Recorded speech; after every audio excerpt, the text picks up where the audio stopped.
Our next speakers will be two attorneys from the Najmy Thompson Law Firm, Stephen Thompson and Jeff Nichols. And I'll tell you a little about Stephen, and Stephen will tell you about Jeff. Stephen is a graduate of the University of Florida, has been a practicing community association attorney for 25 years. Stephen is a principal in the firm, which consists of 11 attorneys. His firm represents more than 250 community associations on the west coast of Florida. Stephen?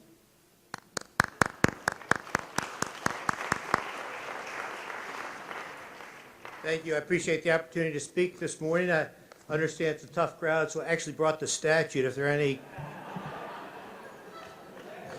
The other thing is I really hate to speak after, the accountants and the insurance people. They just, work up an awful lot of enthusiasm and excitement, and I just can't follow with, a couple of jokes, but I appreciate that. The one thing about this area of the practice, the legislature is constantly providing opportunities for attorneys in this regard. And every time I go up to Tallahassee, I usually genuflect in front of the State House, because I know, even when it's a slow year, which last year was as far as changes to the legislation, there's always a ton of work. And I don't think attorneys are really any way responsible for it, but we certainly, I hate to say it, but we are many times the beneficiaries of the work that is being done up at the Capitol. But and again, let me just, by a show of hands, how many folks are representing condominiums or associated with condominiums, 718? Oh my goodness gracious. And what about homeowner association 720? I hate to tell you this, but the changes that were made that I'm going to be talking about, and the changes that are going to be, discussed for the future, are all affecting 720, not 718. So I was going to tell you folks, you could go back and have coffee, because the changes I'm going to talk about really don't impact or affect 718. But needless to say, if I was just to talk about the changes to 718, I'd be gone. But 720 is really the focus. I think the legislature has really put 720, into their scope.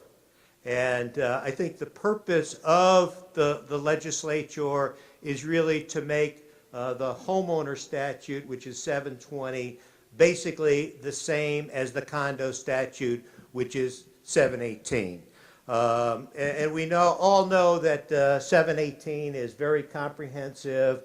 Again, how many folks, now I can see, how many folks really are from homeowner associations? All right, do we have any? All right, we got some. So I guess my presentation will not at least be in vain.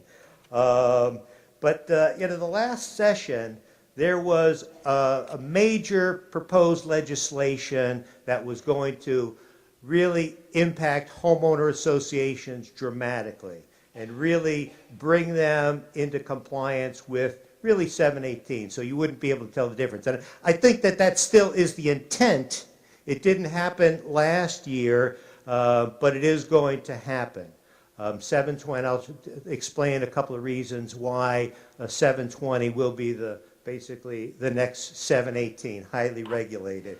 But it didn't get passed, and that's one of the problems. If I was talking about the proposed changes last year, it would have just been a litany of horrors for 720, because all the changes would really reflect 718. So that's one reason it's difficult even today to kind of talk about some of the legislation that's brewing up in the Capitol. Because when I say it, then people take it and write it down, and then I'll come back, in 6 months, and that for whatever reason didn't get passed. But people glom onto that, and they say, "Well, Stephen, what about this?" So you got to be very careful about talking about what's happening now, because who knows what happens. And I don't even know until we see the bills, because they slip these provisions in literally at the last minute. And then until the governor signs these documents, the bills, you really don't know what you have. So there are some changes that are being proposed that are kind of positive at this point in time for condominiums, and I'll talk a little bit about it, but with with my preference that you got to be careful because these are just bills, they're in discussion, there's an awful lot that happens before they come law. With that being said, let me just go into some of the changes for 720, which were effective, that were passed last year and signed by the governor July and became effective July 13th. And again, these changes are really bringing homeowner associations to be consistent with the condominium statute. The first one has to do with official records. Up till now, there really weren't any regulations in regard to official records for homeowner associations. Now, the new legislation requires, just like they required condominiums, all official records of the homeowner association must be maintained for 7 years. Condominium owners, you understand that that's been your obligation for many years now.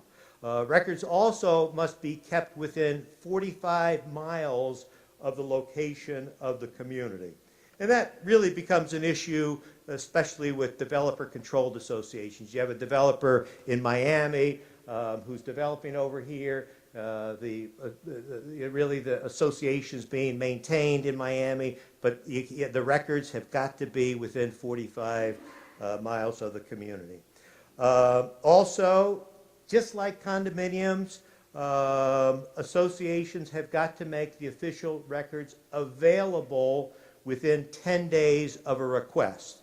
And condominium owners, you know that when a request is made for information, you've got to provide access to the records. And that's one issue I want to talk about that affects both condominiums and homeowners. Many times you get an owner who says, I want this specific record, I want the minutes from, the meeting that was held May of 2012, and I want this, and I want it within 10 days. Well, the association doesn't have to provide those records. What the association, both homeowner and condominiums, have got to provide access to your records, which means that typically they're maintained by the property manager. You've got to let that owner know when there's mutually convenient times for that owner to kind of take a look at those documents. But you don't have to make them available. You don't have to make specific records available. You just have to make all the records, and those people can go through it. Now, sometimes, as a practical matter, you may say, gee, we don't want to make all those records. If it's only those minutes, we should just do that. Many times I'll say yes. Otherwise, you're going to have people in there pawing through the records, and sometimes it's easier to just make go back there and say to the property manager, hey, get the minutes from that meeting. Make a copy of it, and we'll be done with that request. So sometimes it does make sense, but sometimes the records requests are so voluminous. We want all the financial records for the last 7 years. We want, all of the communication between you and the insurance company for the last 7 years. And you say, well, here it is. You can go through it, tab the ones you want copied, and you'll be charged a cost for the copy charge.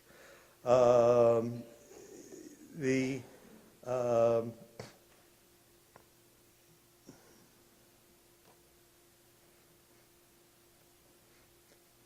law also kind of acknowledges the new technologies. It used to be you'd have records and maybe a copier machine, and that was many times inefficient. People would tab many copies of documents, and the association, if they didn't have a copy, you would have to send it out.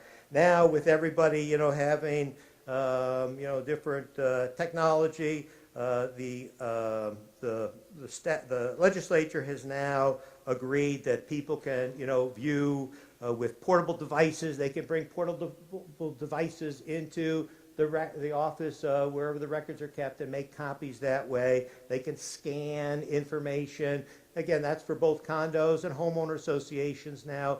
It just makes kind of the copying part of that a lot easier than it was in the past, as opposed to, there's still a lot of associations, though, that still have that copier, and people don't have, scanning devices. So many times you'll have to tell the owner who's reviewing those copies.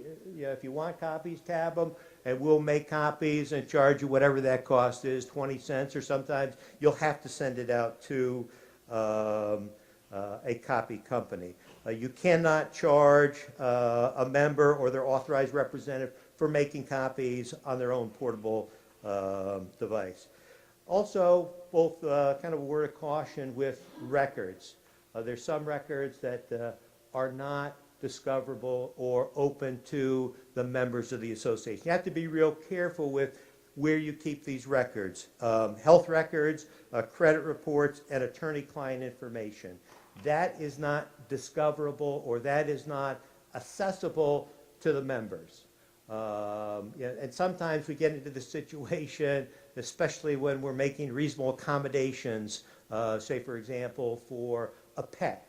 You have a community that is pet restricted, but somebody comes in and says you need to make a reasonable accommodation under the Fair Housing Act, and here's my doctor's certificate that says that I have this disease or this disability, and this entitles me to that. And sometimes you'll get the next door neighbor and say, I know that Mrs. Jones is not sick. I see her surfing. I want to see those reports. You can't do that. Again, these are records that you have to make sure that you keep them separate and apart, and you don't disclose that information. And you'll get credit reports when you do background checks and criminal reports and that kind of stuff. That has to be separate from those. The law now, at least as far as homeowner associations, also allows associations to charge in the event that there is a large request for information. Somebody's going to be there for a long period of time. The property manager can charge their time for sitting there and watching. And that's important because many times I'm involved with situations, and records sometimes have a way of walking away. If somebody's there and it slip away. So at least with this, you have the property manager kind of maintaining and evaluating and looking to make sure that our records are not missing after somebody has taken a look at those. So now the association has the ability to charge $20 an hour for an extensive records retrieval and copy assignment. And I think excessive is more than a half an hour. And then the association can charge 25 cents per page, and that's always been kind of an issue of how much can we charge. If you have a copier, it can be 25 cents a page. You can't charge $2 a page or something like that. What happened last year in the legislature was extremely interesting for me, and it should be for homeowner associations. There was what we call an omnibus bill that basically was 718 into 720, and it didn't get there. But and one of the reasons it didn't get there is because the legislature started asking members of the division, how many of these homeowner associations do we have? How many units are there? How many associations are there statewide? If we're going to start regulating that, we need to know. And that's when they started to say, boy, there's a lot of them there.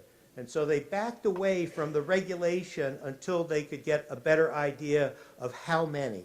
And that's what led to the issue. There's a requirement that's been promulgated. It's a reporting requirement. So all homeowner associations have got to report to the division as far as the name, the size of the unit. And what's going to happen, in my opinion, is they're going to see all these associations, all these units, and say, my, at $4, how much is the fee for a condo association? $4 a unit.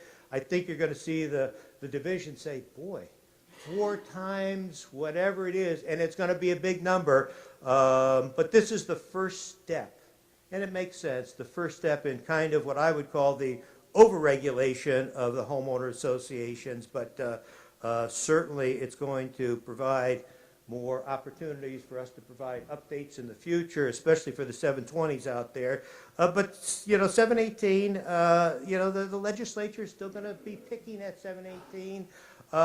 So there are going to be changes. That kind of is it for 720. Again, the big thing, the other thing is that if you have an amendment to 720 your documents, you have to provide a copy of that amendment to all the owners. And that makes sense because sometimes I deal with associations and, you know, some owners have copies of the documents and others don't have copies or don't have the amendment. So this is an amendment that makes sense. As far as condo associations, the one thing, certainly for officers and directors within 90 days of being elected or appointed, you at least have to sign a certificate that says that you've read the association documents and are going to enforce them, or alternatively that you've completed an educational class. My recommendation would be to take that class.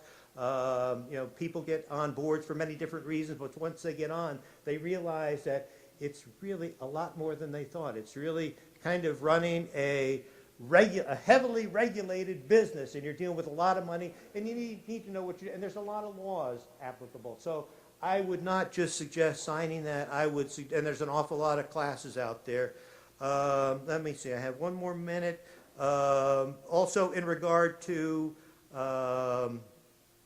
maintaining insurance, the associations, and let me just read this, you have to have an insurance policy or fidelity bond which covers the maximum funds that will be in the custody of the association or its management company at one time.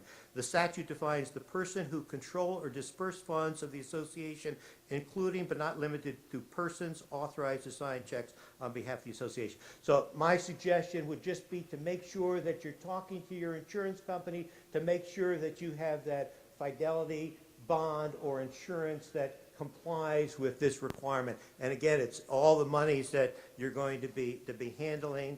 The last issue as far as condominiums is concerned really has to do, and it's kind of it's a big issue, but I don't think that the legislature thinks it's such a big issue, and that has to do with the directory. Most communities put forth a directory. And it's been, you can, you know, put your names and email addresses and phone numbers in there, and the law's gone back and forth, and, you know, up until last year, you had to get approval for, if people wanted to put their phone numbers, you'd had to get their approval to put in the directory. The issue really has come up with email addresses, and it's silent with email addresses. My position is that if you get an owner to say, yes, put my email address in the directory, we think that's fine. And there's some other issues as far as condominiums are concerned, as far as requirements for audits, financial statements, and what you're required to do. But that's in the statute. It's increased the thresholds a little bit, so you need to kind of take a look at this. The other issue, in addition to you know, the changes are relatively minor unless you're a homeowner association, but you have to monitor these each year because there will be changes. One of the changes has to do with collections and the safe harbor. There's a proposal. Right now, we know it's 1% or 1 year of assessments, whichever is less. There's legislation. I hate to even mention it because it may not get approved, but they're talking about 2% or 2 years. So that would provide some relief. But saying that, the banks have tremendous lobbies, and the banks are the ones who are going to be fighting this. The community associations have got to fight it from our half. But again, the banks have, but that is one of the proposed laws or bills that hopefully, and get some more money into the association. But the other issue, again, I keep on saying that, you know, the foreclosures seem to be dying down a little bit, and then all of a sudden I'll get a big slug of them through, so it's really not. And one of the biggest issues that we've had to deal with is collections, and I brought Jeff Nichols, who's my, all he does is collections, and he's going to give you about 20 minutes as far as what we suggest in the way of collections. And I'd like to say that we're seeing that, I don't know where all these foreclosures are coming from, but they're still out there, and they're still adversely impacting a number of communities, and it's an issue that we're going to still be dealing with for years to come. But Jeff, do you want to come out and?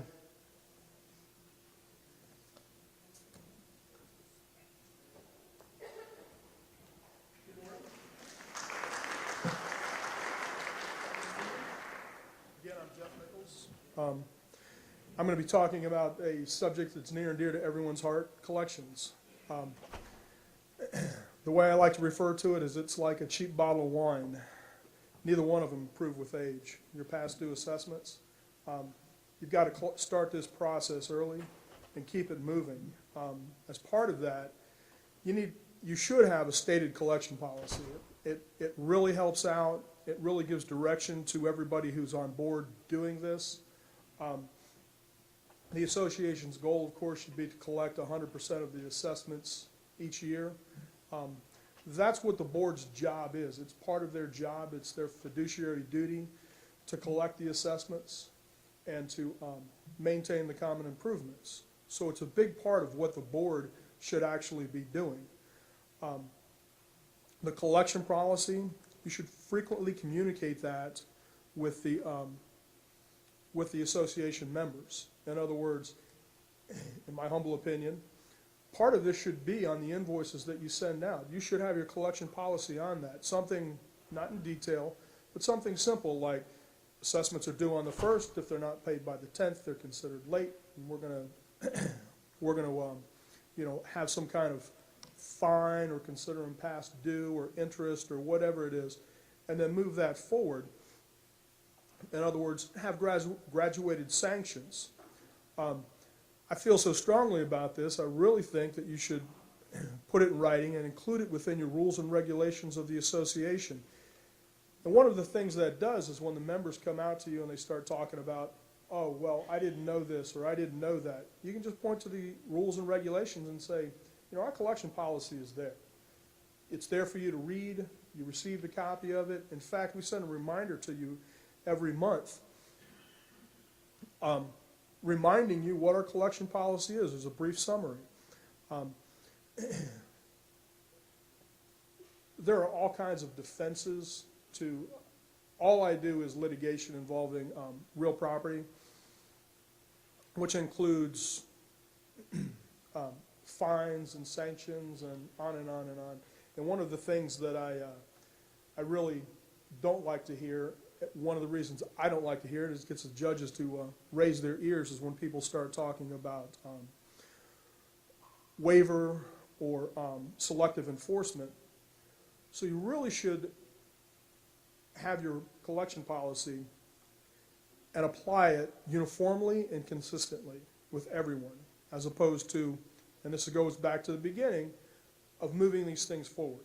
If you have a member who has past due assessments, you should move it forward just like everybody else's. I know that a lot of these people, especially with the condos and in the smaller communities, these are your friends and neighbors who are right there with you. My issue with this, it's so much easier for the association to collect $500 than it is for the association to collect $5,000. If you let it go and you let it fester, it just goes on, and it gets to the point where the individual, if I have to pay $500, I can come up with that. I can stop paying my cable bill. I can not pay my Visa bill. I can do something to cut corners. If it lingers and goes on and gets to the point of being something like $5,000, then the member's got a real problem. Then we're talking about going forward and actually foreclosing on this lien. What is it they're going to do in order to stop this process? One of the other things that I like to point out is it keeps the paying members happy. So you have a problem member who's not paying, but you have the vast majority of them who are paying. And it keeps all of them happy and satisfied with what it is that you're doing.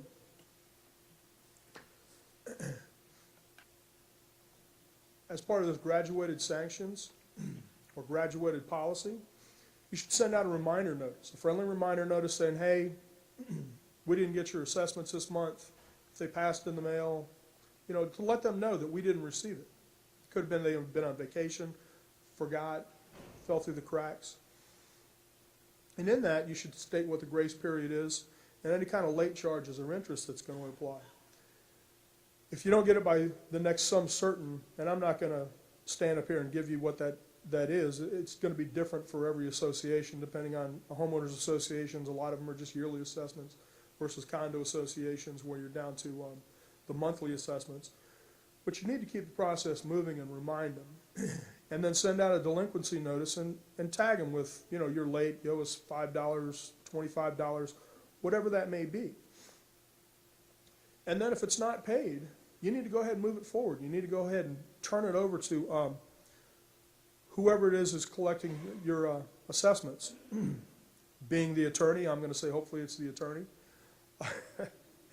And one thing to remember in this, it's the member who bears the burden of the attorney's fees and costs. I realize that attorneys are not inexpensive, and some of this costs a lot of money. Some attorneys charge a heck of a lot more than other attorneys, but none of us are necessarily inexpensive.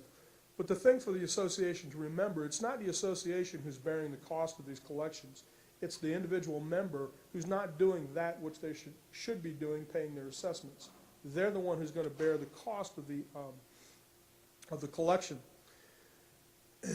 If it's not paid, then you need to move forward. You need to go ahead and file your notice of intent to lien. That's the statute. That's the first step in the statutory procedure of filing a lien foreclosure process. And the thing that I want to impress is just because you move forward with this process doesn't mean that the association is going to end up being the owner of this property in a few months. The vast majority of lien foreclosures by the association end up in some type of settlement. The vast majority. And there's some other issues that I'll talk about in a minute. But if they don't pay, you need to go ahead and send them that statutory notice, because on homeowners associations you have to wait the 30 days.